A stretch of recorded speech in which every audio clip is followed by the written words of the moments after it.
Hi,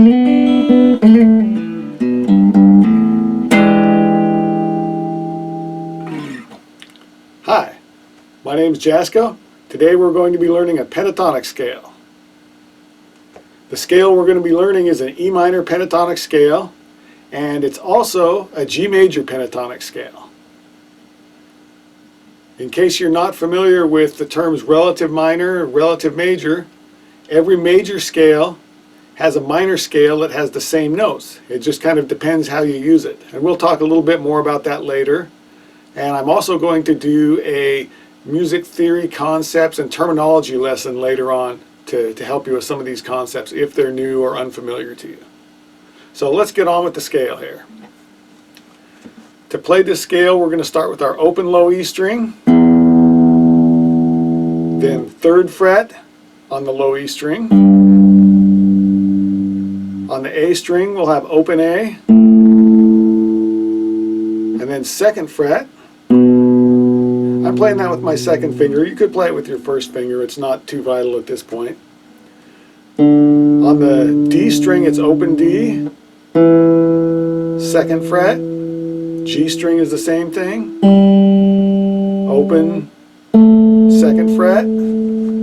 Then B string is open, 3rd fret. And high E string is open, 3rd fret. So let's play that backwards now. We've got 3rd fret on the high E string to open. On the B string, 3rd fret to open. G string is 2nd fret open. D string is 2nd fret open. A string 2nd fret open. Low E string 3rd fret open. So if I play an E minor chord, I can hear how that matches that scale.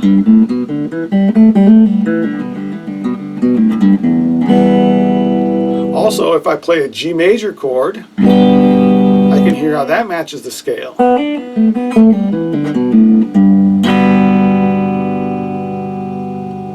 So you can think of this as a scale with 2 different functions or 2 different root notes. If I were to go through and find all the E's in the scale, open low E, 2nd fret on the D, and open high E,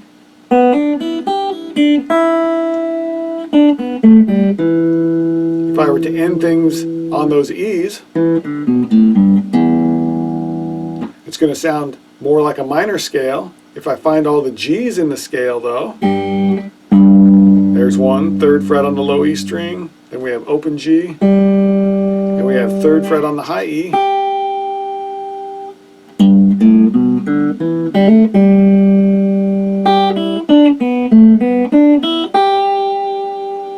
If I end on those G's when I'm playing my runs, it'll sound more like a major scale. For those of you that saw the C major scale lesson that I did, one of the ways that we were practicing that C major scale was with double picking. So we're going to do the same thing with this scale. We're going to pick 2 times on each note with a downstroke and an upstroke if you're using a pick, or if you're not using a pick, thumb down, index finger up.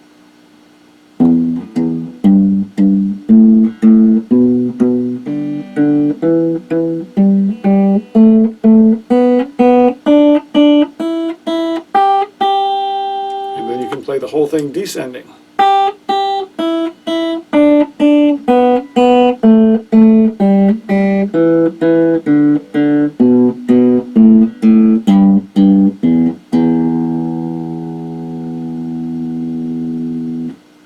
And as I mentioned in that other lesson, you should probably practice that with a metronome once you've got the initial scale pattern memorized. We're going to learn a new technique today. Actually 2 new techniques. Hammer-Ons and then kind of their reverse pull-offs. So if you're not familiar with these are going to be a way to play notes without picking every note. For Hammer-Ons, what I'm going to do is pick the first note of the scale on each string, and then without picking, I'm just slamming my finger down to make that string ring out from the pressure of my finger hitting there. So I'll pick, and then without picking, hammer on. There's 2 notes on every string in this scale, so I'm going to be picking one note and hammering on one note. On the A string, pick, hammer on.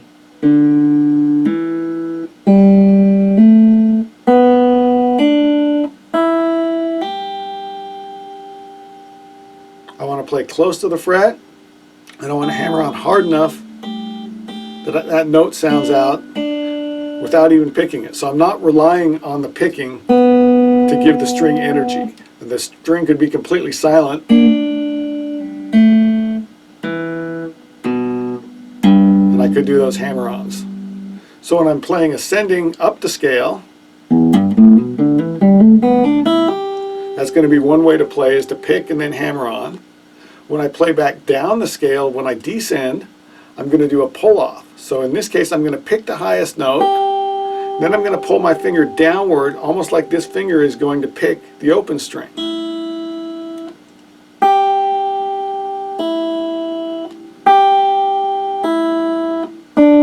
Pick, pull off, pick, pull off, pick, pull off. Oops, I should do it better than that. Pick, pull off, pick, pull off, pick, pull off. You're trying to get your hammer-ons and pull-offs as loud as you can so that they're as equal as possible with your pick notes. You don't want a loud pick and then a little wimpy sound afterwards. You want them to both be as equal as possible. So practice that up and down the scale. Once you get it a little bit under your fingers, try to use a metronome so that you're staying in time with it. We're also going to learn to move this pentatonic scale to different keys. So in open position, we were in E minor or G major. So what if we took this scale and moved everything up 1 fret? So now instead of open, I'm on the 1st fret. And instead of 3rd fret, I'm on the 4th fret on the low E string. When I go to the A string, I've got 1st fret and then 3rd fret now. Same thing on the D string. Same thing on the G string. On the B string, I've got 1st fret and then 4th fret. Same thing on the high E string. So now I have a pattern that has no open strings. If I play back down that pattern, 4th, 1st, 4th, 1st, 4th, or I'm sorry, 3rd, 1st, 3rd, 1st, 3rd, 1st, and then 4th, 1st. So once I can kind of see that shape and get that shape under my fingers, then I can move that to any fret I want. I could play it at the 8th fret. So that's 8th, 11th, 8th, 10th, 8th, 10th, 8th, 10th, 8th, 11th, and 8th, 11th. Now, when I'm sliding this up and down, whatever note my first finger is on is going to tell us the minor key that we're playing. And whatever note my pinky is on is going to tell us the major key that we're playing. In that first example, I was at 1st fret, and then my pinky was on the 4th fret. So that would be an F minor pentatonic scale, because that note's an F. It would also be an A flat major scale, because my pinky on the 4th fret is on A flat.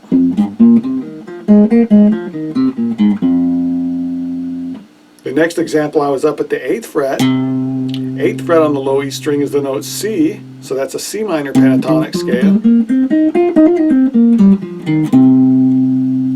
The note that my pinky's on is E flat, so that's also an E flat major pentatonic scale.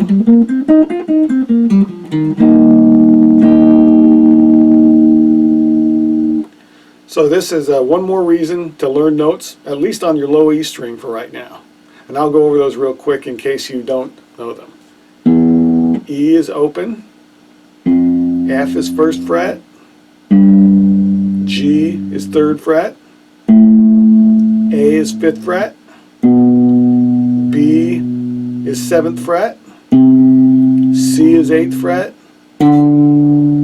D is 10th fret, and then 12th fret, where there's usually a double dot on most guitars, that's going to be E again. So what about those notes in between that I didn't play, like the 2nd fret and the 4th fret and the 6th fret? So those notes can be called sharp of the one they're above or flat of the one they're below. So if that's F on the 1st fret and G on the 3rd fret, this note on the 2nd fret could be F sharp or it could be G flat. Now there's certain times that you would want to call it an F sharp and certain times you would want to call it a G flat, but for right now don't worry about that too much. You could call it either or. One good exercise to drill yourself to learn the notes and the keys that you're playing in when you move this pentatonic scale around is to pick a random place on the fretboard and then see if you can find out what major and what minor key you're playing in. So maybe I start playing at the 4th fret. Well, that note is G sharp or A flat. So we've got a G sharp minor pentatonic scale. And this note, the one with my pinky, is B. So we've also got a B major pentatonic scale. So when I'm playing right here at the 4th fret, I'm playing in B major and G sharp minor. You can also work it the other way. You can pick a key and then try to find it. So say I want to pick the key of D minor. Well, I'm going to use my 1st finger, because that's the finger that's indicating with this particular scale pattern the minor key that we're playing in. I'll take my 1st finger, find the note D, which is on the 10th fret.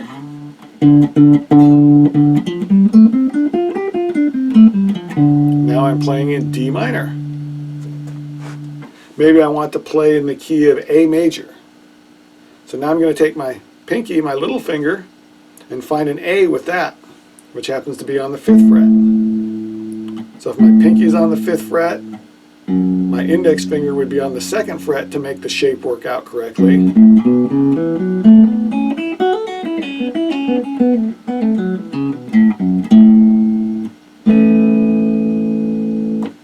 We're playing in A major.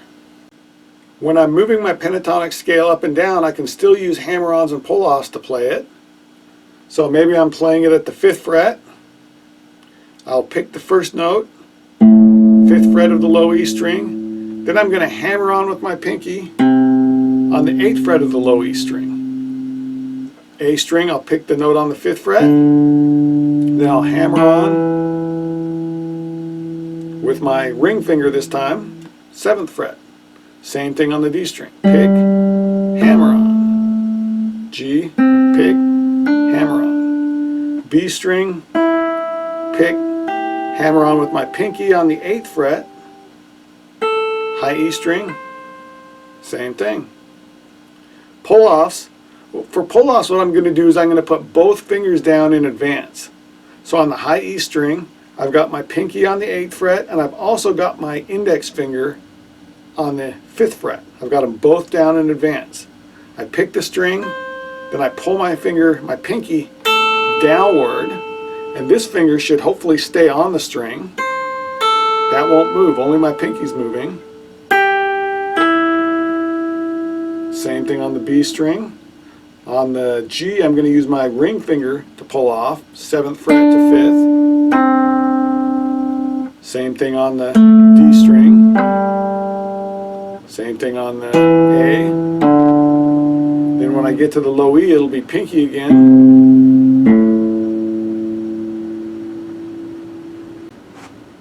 And here's a note about fingering. Usually, if I'm in the lower part of the fretboard, I'll use index, pinky, index 3rd, index pinky. But sometimes I'll reach my 3rd finger up. Maybe I've got a bend. It's going to take more strength, and that 3rd finger might feel more comfortable than trying trying to bend that with my pinky. So usually I'm using pinky and third finger, but occasionally I'll stretch up, and I might even use middle finger. Now as I get higher on the fretboard, when I'm way up here, maybe at the 17th fret, in that case I'm going to use index and third, index and second, index and third.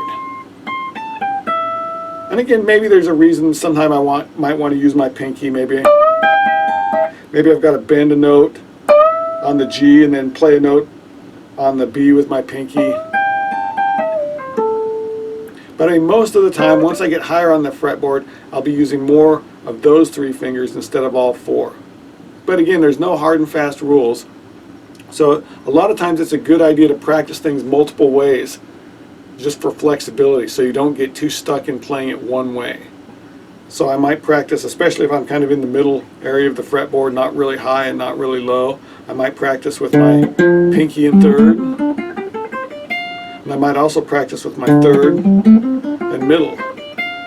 Or maybe just my third the whole time. Stretch it up and then contract a little bit.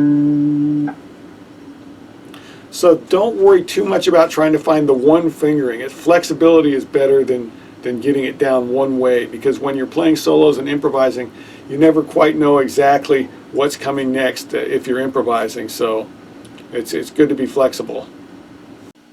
What can we do with the pentatonic scale? Well, we can play solos in lots of different styles. Maybe I'm at a blues gig and somebody's playing something like this in the background.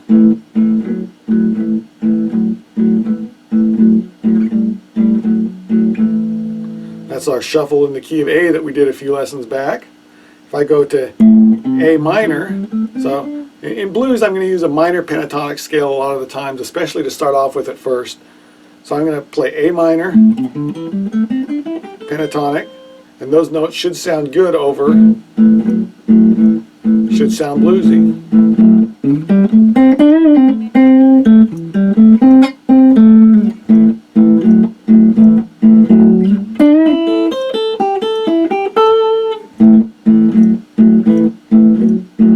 Maybe my next gig is a rock gig and we've got the overdrive pedal on.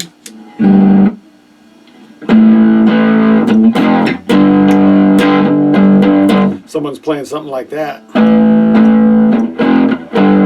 And it's time for me to do a solo.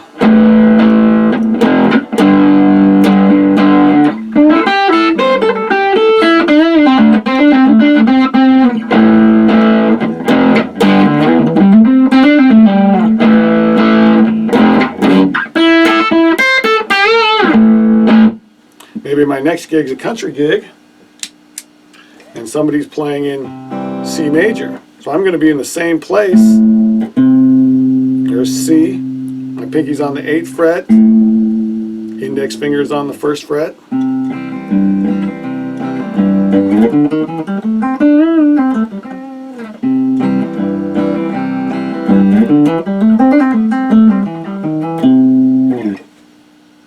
So lots of different types of music, one scale.